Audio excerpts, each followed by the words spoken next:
anybody bothered to introduce him because he's almost part of the staff. Well, we still, of course, have to do the niceties of introductions, and I'm pleased to have that opportunity to do it.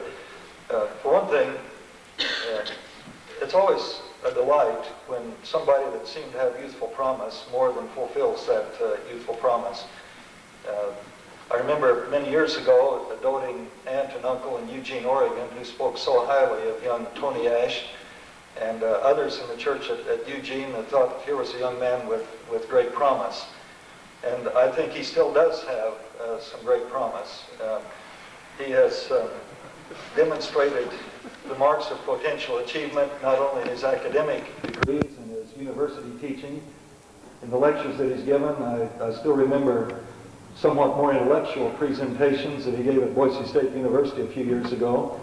The lecture he gave here last year that I'd be very delighted to hear again. My wife and I were still talking about it a week ago. The outstanding commentary on the Psalms that he's written. All of these, I believe, speak of somebody who has great promise.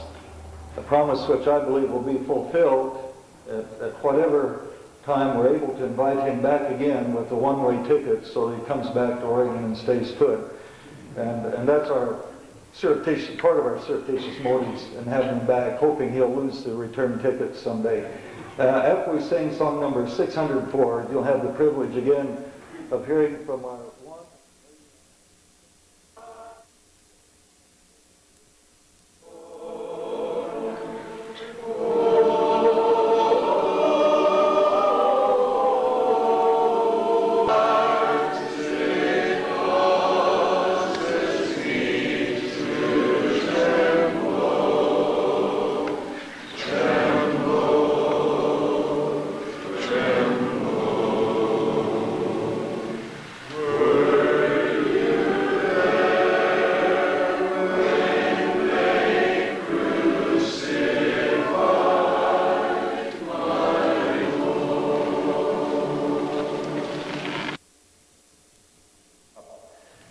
From the age of 5 on, we originally came from Nebraska, and all these years I've been vitally interested in the church, in this part of the world. And though some of you who are younger may feel that the church isn't making a great deal of progress, being able to look at it now from a perspective of 42 years, a great deal has happened. It's taught me a lesson about patience, and the fact that because things don't happen in a year or in 5 years, we shouldn't become discouraged. It had to do with the work that's been done right here on this property at Columbia Christian. That's had a great impact in the church in this area. My assignment in the progress of the lectures is to talk about how the story that Bill Love described to us last night becomes personal to us. And I'll have to admit to you that I've gone through a great deal of mental agony and considerable confusion in trying to work through this in my own mind and trying to find a way to present it. And it may be that the presentation this morning will not be as orderly as you might like, but I would hope at least that it will plant a germ, or perhaps will augment some things that are already in your mind and lead you to further reflection about that story becoming so real, or becoming real in your own life. The story of Jesus, and especially the story of the Passion Week of Jesus in itself, has an enormous emotional impact. The last hours in the beginning of them are wrapped around with a scene of extraordinary emotion on his part in the Garden of Gethsemane. Surely he was serious about life, but I don't know that his disciples had ever seen him in such an emotional state as they saw him when he walked out to the garden. And as in the terrible psychical agony that he was going through, he engaged in what the book of Hebrews calls loud crying and tears. And as he screamed out and sweat a bloody sweat, his foretaste of that thing that he was to go through was so terrible that in what may be a moment of not knowing, he begged that if it were possible for God's purpose to be accomplished any other way, that that might be the case. The story has powerful emotional impact because when he is finally taken from the garden, he is put in the care of Roman soldiers whose brutality is almost unimaginable. And as we see him in that scene, we see him reeling, perhaps even knocked to the ground by the blows of those soldiers against which he could not protect himself, as we might if we could see the blow coming, because he was blindfolded. And that made the impact of the blow even more devastating. And we are moved as we see him there because we see the human spittle running down his cheeks and dripping off his chin from the crude activities of the soldiers who were there. It has a powerful emotional impact because we are told that the soldiers, in their ridicule of a Jewish Messiah, felt that a king should have a crown, and they took then thorns, and I'm sure carefully made from the thorns a crown, raised it, and crushed it down upon his brow. I would imagine that the points of the thorns broke into his flesh, and rivulets of blood began to flow down his head and his face from the wounds that were created. It is a scene that has powerful emotional impact because when finally the words of the mob were heeded by a weak Roman magistrate, and prior to crucifixion he was given what someone has called the terrible preface, a beating with a scourge, and we are told it's bound together, embedded with bits of bone and metal. In Jesus Christ Superstar, if you know that musical, you may recall that there is a number in which the stripes are counted, 39 of them. And if you listen to that the same way I did, at first you're not paying a great deal of attention, but as the count goes on up to 39, I almost begin to wince with each one. But this was not the 39 stripes. This was a different mode of punishment. And there was no limit set.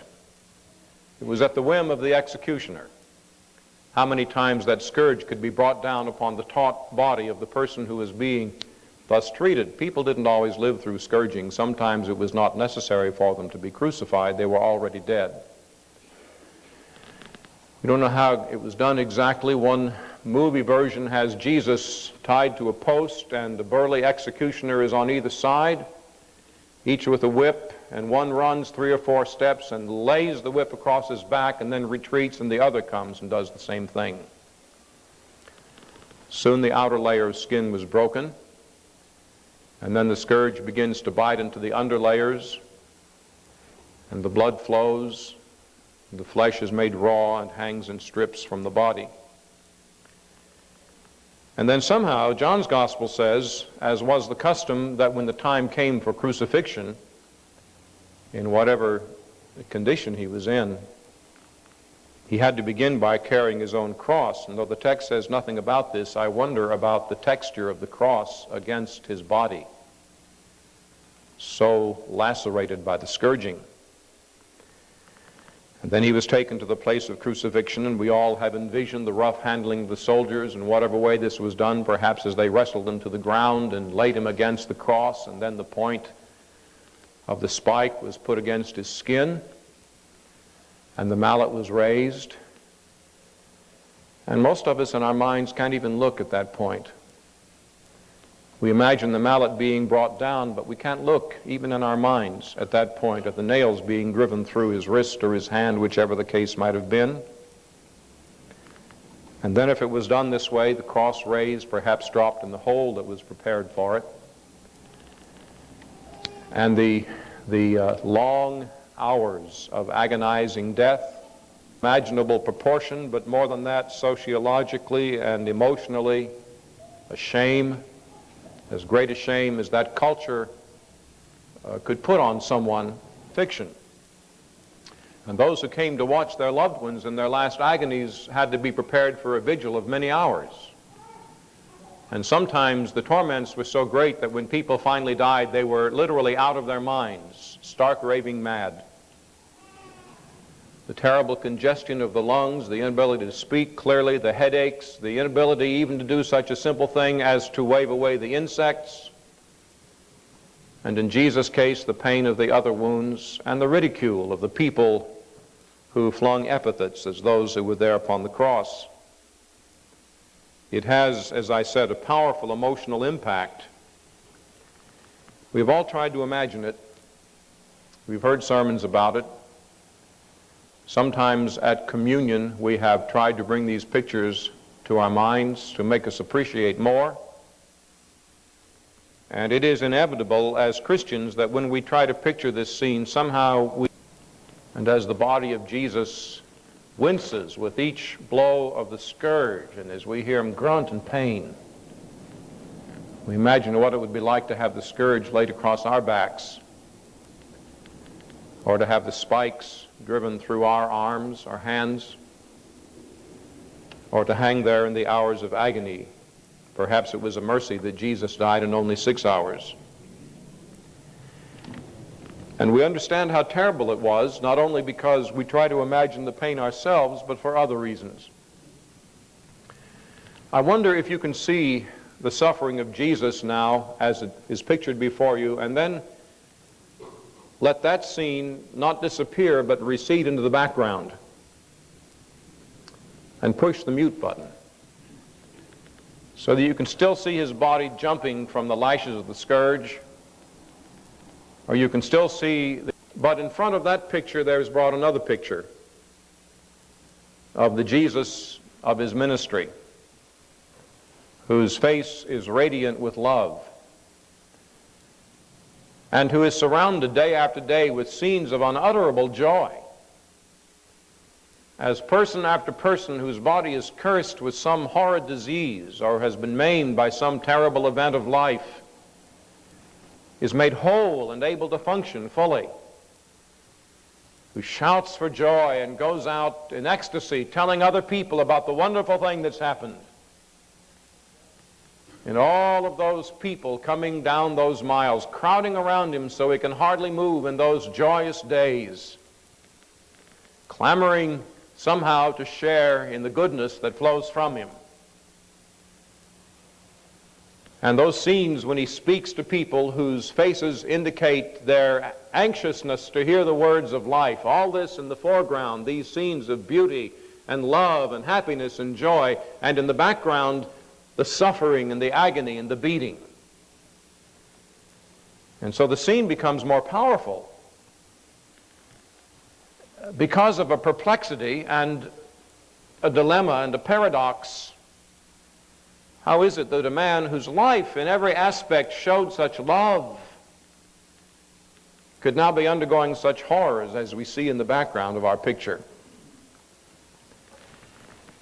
And the impact is made even greater if we can move from this to another scene as we watch him in those hours that he hangs there and see him putting his weight on the nails and lifting himself so he can draw breath into his cramped lungs. And hear him, after he has imposed this pain upon himself to be able to speak, cry out to those brutal soldiers who've nailed him there, and those Jewish leaders who have mocked him there, "Father, forgive them." How can you understand that? That kind of statement in a context in which we might expect to hear vituperation or cursing or some terrible thing called down from God upon those who had been responsible for this suffering. Other people have died. Everyone who becomes flesh must die.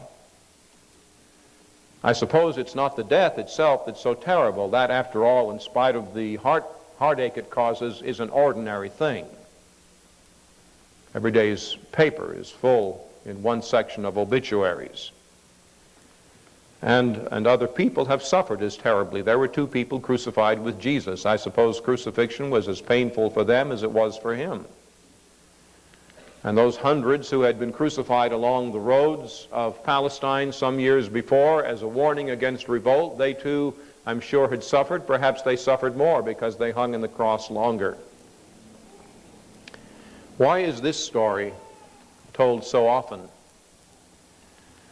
And why does this story move so many people so deeply compared to other stories of human suffering?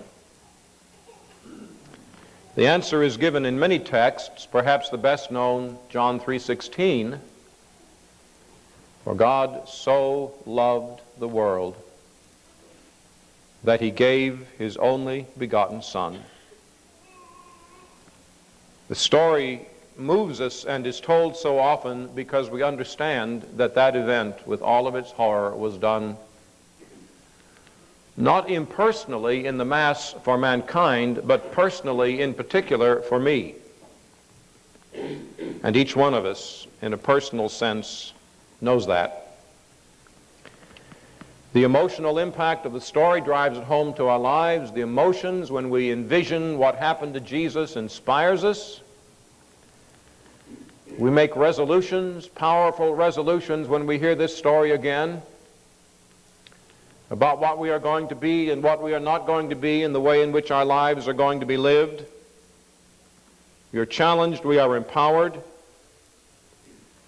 We decide that from this point on, this thing is going to be changed. I will never be this way again. This is a resolution that I make in my life from this point on. And that is stimulated not simply by the horror of it or not simply by the recognition that God loves us. That can be an empty formula. But because this story says to us that God loves us that much, that the only one who has power over death makes himself so vulnerable that he takes death's worst shot. So if you wonder how much God loves you, every tear and every scream that came from him in the Garden of Gethsemane says to you personally and to me personally, not to the mass, but to each of us personally, he loves you that much. Every taunt that was flung from the lips of the Roman soldiers to beat against his sensitive soul, every blow, every filthy indignity he had to endure, he endured because he loves you that much. Every wound on his brow that was caused by the crushing of the crown of thorns on his head says that he loves you that much.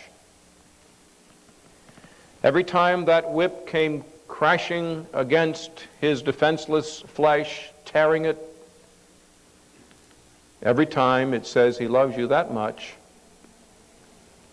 Every wounds until finally he collapsed and could carry it no more and staggered on to the hill with someone else carrying it says he loves you that much.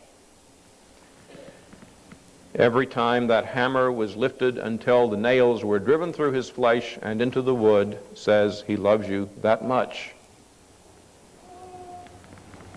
And every minute of torment, every pang, every spasm of pain in those 6 long hours says that's how much he loves you.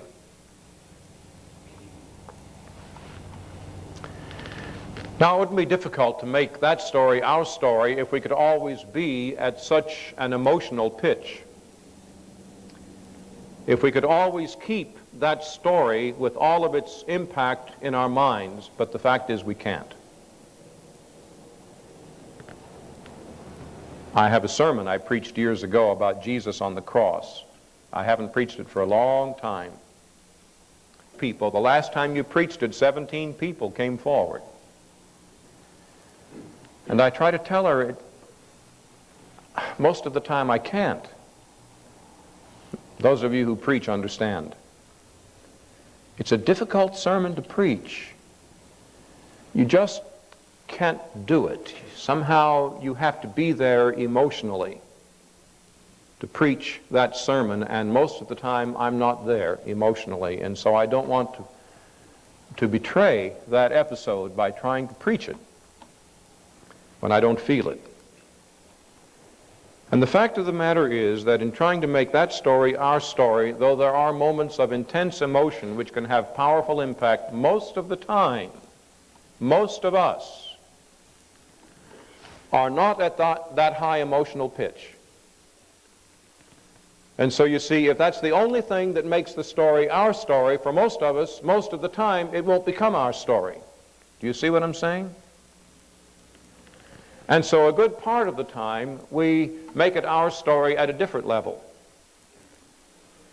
At the level of knowledge, we know this happened for us. At the level of experience, we know these things are true in life. And at the level of resolve, those of you who got married, in your courtship, there were intense emotional experiences. They still recur in a marriage relationship, but most of the time, through the long years of marriage, the marriage is not sustained by those intense emotions, but rather by a resolve. We have committed our lives to one another. And this commitment has been made both in times of intense emotion and in times when there is very little emotion. And so we are convinced that in the nature of things, certain things are true. Let me begin to get into this by talking about Paul. Because when you read the letters of Paul, you discover how thoroughly Christ-centered he was. You don't realize it perhaps until you go through his letters with a pencil or a pen, and then when you've done that in just nearly anything Paul wrote, you're staggered by how often Christ comes into his language, and consequently how often Christ comes into his life. What makes him a man whose life is so thoroughly centered in Christ? And we are reminded more than one time, it all goes back to that experience on the Damascus Road, when a man who was determined to wipe out the followers of Jesus with as much zeal as anyone had ever shown, has a dramatic experience on the road which convicts him of his sin.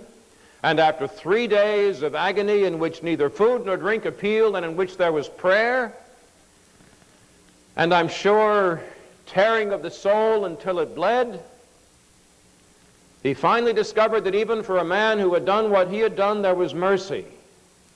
Can any of us imagine the wave of relief that must have swept over Saul of Tarsus when a man named Ananias appeared at his room and announced to him there was mercy even for a man such as him? He could not forget it.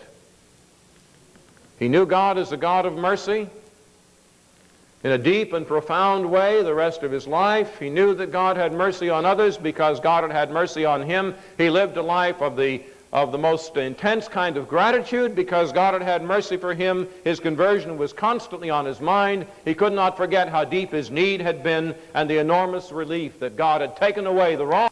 And so we have realized our lostness. And we have realized that we are not independent. In spite of what our culture is telling us, we are not independent. We are dependent. We are creatures. And our existence by God. He not only made us, but he causes us to survive. And until we realize, because we have realized our helplessness and our need, because we have realized that, we understand it is our story. And so long as the church has this sense of what we can do by ourselves and has lost this sense of dependence, so long as the church is that way, it may be a religious entity, but it won't understand that it's our story. And then moving from Paul, we know it's our story because in our attempts to be Christ-like, and yet we also understand in our attempts to be Christ-like that there have been times when, having thrown ourselves upon God in despair, in ways that we cannot define or describe, but which have been real, we know that somehow the power and the strength have been there. And we can look back in our lives. And we can see that things have happened and changes have come and there has been development. And we've been through some crises and we don't know how we made it through those crises because this seemed to be beyond our power. And we have known victories over sin and we're not sure how that was possible except that we threw ourselves upon God. And so we know and we experience the fact that there have been changes. And in this way, the story becomes our story. And I reflect on 42 years of being a Christian. Many of you who've known me know that I did not grow up in the church. I did not grow up in any religious group. It was through the intercession of a high school friend that I eventually became a Christian, and I can never get away from that. That has stayed with me all my life. What if that hadn't happened? And I try to imagine what life would have been like if I had not been introduced to Jesus Christ down in Eugene. I can't imagine it. And I think about the people I've met over those years, many of you. Jean and Marilee Cash. I've known Marilee since grade school. I've known Jean since junior high school. What marvelous people. How much they've meant to me. What a blessing it has been to my life to know them and to know many of you. I mention them because I've probably known them longer than anyone here. Good people that God has thrown me with. The genuine, loving, Christ-like people who have blessed me. And the experience in life of interacting now for all of those years with those people. And knowing the incredible richness that has come into my life because I have been able to be in this context. That's one way the story becomes my story. I don't think that happens other places outside of Christ. It's become my story because, and it can become our story because here we know a heart-deep response to our most basic needs. You get past the trivia, you get past the TV ads and the billboards and the things that people tell us we ought to want. In those 11 o'clock hours that Bill Love talked about last night, or maybe even midnight when we're past that conversation over coffee and we're thinking about life, not the trivial things, not the formulae, not the things we're supposed to say, but the kind of scrubbing of our souls that we do sometimes, and we ask what it is we really need. And I suppose the number one thing we come up with that we need most of all is we need to be loved. It hurts so badly if we don't lose others by death go through this not to be loved. And that's what we want desperately. And here we find it. We want joy. We don't want to be miserable. We want to be happy. And here we find joy coming from the inventor of joy and the sustainer of joy. We want hope. We want to know that even if today is dismal and tomorrow is dismal and we've got clouds every day and it lasts for 9 months, it's trying to be a relevant illustration for Oregonians. But that's not the end of the story. At the end of the story is bright. The story does not end with a whimper, but ends with a shout of victory. We know we need to be guarded in peace because the world is chaotic and all these clamant voices shout at us and shout from inside of us. It's almost like we have demons. All these conflicting voices tearing us apart. We're out of control. We want to get in control and we can't get in control, and we want peace to stand guard. Like Paul said in Philippians, the peace of God will stand like a soldier guarding, saying to the forces of chaos and clamor, you can't come in here. There is a calm here. And I can't imagine what my life would be without those things. And that's the way the story becomes my story. How does it become real to us? Building on what's just been said, let me say three things, before I say the other things. Some people say, I remember a student saying years ago, I just want to try to feel every day that I am in a person-to-person, she didn't say this, I'm adding it, buddy-buddy relation with Jesus. We sang in chapel the other day, I come to the garden alone, he walks with me and he talks with me. And some people just want to have the sense of Jesus being so close as that person sitting next to you. Some people can get that, I can't. It's hard for me to get that with someone who's been crucified years ago, and though he is raised and though he is real, I just don't experience him that way. I'm not sure the New Testament tells us to experience him, but don't try to make that the thing. because you may set yourself up for some severe disappointment. But I will suggest two things. Go back to that story again and again and again. Draw from its richness. Cry if you need to cry. Laugh if you need to laugh. Think deep thoughts. Find yourself judged and rebuked and inspired and challenged. This is not a guilt trip, but a lot of you don't read your Bible in Genesis, and Genesis is pretty interesting, and Exodus is pretty interesting till you got to Exodus 21, and then the bottom fell out. That's the most boring stuff I've ever seen. All right, how many times have I heard, I decided to start reading my Bible? Where'd you start? Revelation. Come on. Well, they heard some TV preacher talk about Revelation, so they began in Revelation. Go back to the Gospels, and if Matthew 1 doesn't grab you with the genealogy, skip it. And if you want to skip over to the end of the story, skip over there and read it again and again. Read it with prayer. And let that story just, because God's got some things He wants to do in your life with that story. And the more we come back to it, that old familiar story, the more we come back to it, and just let God do His thing as we read it and think about it, I think the more it becomes our story. And the second thing I want to suggest to make it real is to live it. As a friend, I read a book that said the proof of the pudding is in the proof of the custard is in the eating. Someone said, no, it's the pudding. Proof of the pudding is in the eating. There's something self-authenticating about it.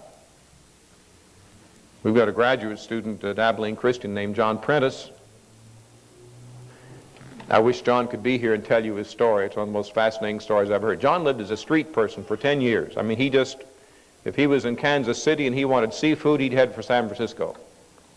He was the way he lived. He carried a little pack, and that's the way he lived. He was over in East Texas. He was trying to prove that Christianity wasn't true. He tried various means, and he thought, finally, I think I'll prove it's not true by trying to do it. And by trying to do it, I'll prove it's not so. So he went down to the grocery store one day to buy his soft drinks after he'd made that resolution. And there was a sign in the window, Gospel Meeting, Jimmy Allen, in the football stadium. John thought, that's pretty safe, football stadium. I won't have to go inside a church building. So he went. He's going to try it. Before the week was out, he was baptized. He went to Austin, Texas, and took a degree with the Institute for Christian Studies at ACU, taking a master's degree. He is an excellent student. I mean, he's not like one of your students who's playing the game. Here's a guy who wants to learn. And it's like sticking stuff on fly paper. It's like setting it in concrete when you put it in his head, and he's going to go on and get a PhD. He wants to teach. It's self-authenticating. Try it out. Make it your story that way. Who was there when they crucified my Lord? You were there, and I was there. Years ago, I heard a reading of Green Pastures. I think I remember this correctly. It's a view of the story from the point of view of blacks in the South and from a heavenly point of view. And it sort of goes through the Bible story and then comes to that scene where Jesus is bearing a cross up a hill. As of that scene, having seen the life of Jesus prior to it, what a terrible thing to do. And we say the same thing, and we ask, why was it done? Why was it done? And the answer, which we hate to hear, is it was done because of us. Oh, I thought it was done because of the Jews, or because of the Romans, or because of the crowds who cried out, let him be crucified, or because of the soldiers who were brutal to him. It was done because of us. Whatever was their implication, it was done because of us, but we're the ones who wept. We stand there looking at the cross, and the tears run down our cheeks, and sobs convulse us, and we can't stop it because we loved him so much. It was done for you. But we're the good guys, and they're the bad guys. It was done for you. If it hadn't been for you, it wouldn't have happened. We may cringe and our souls may writhe as his body writhes, and we may echo every pain in our souls that he suffered on the cross and be as sympathetic as one can be, but it's still because of us. And even if we are in horror because of the ghastliness of it and point fingers and hurl accusations at those people who were responsible for that enormity, it was still done because of us. Those aren't words, that's a reality.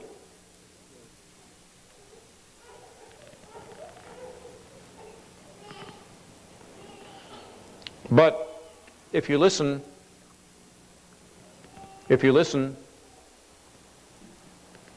beyond the groans and the gasps that he utters from the cross and the noises of those around the foot of the cross, we can hear something else. Not sounds of cursing and pain and ridicule, but if you listen, you can hear a song. It's a song of love and a song of redemption. And we are called to listen to its melody.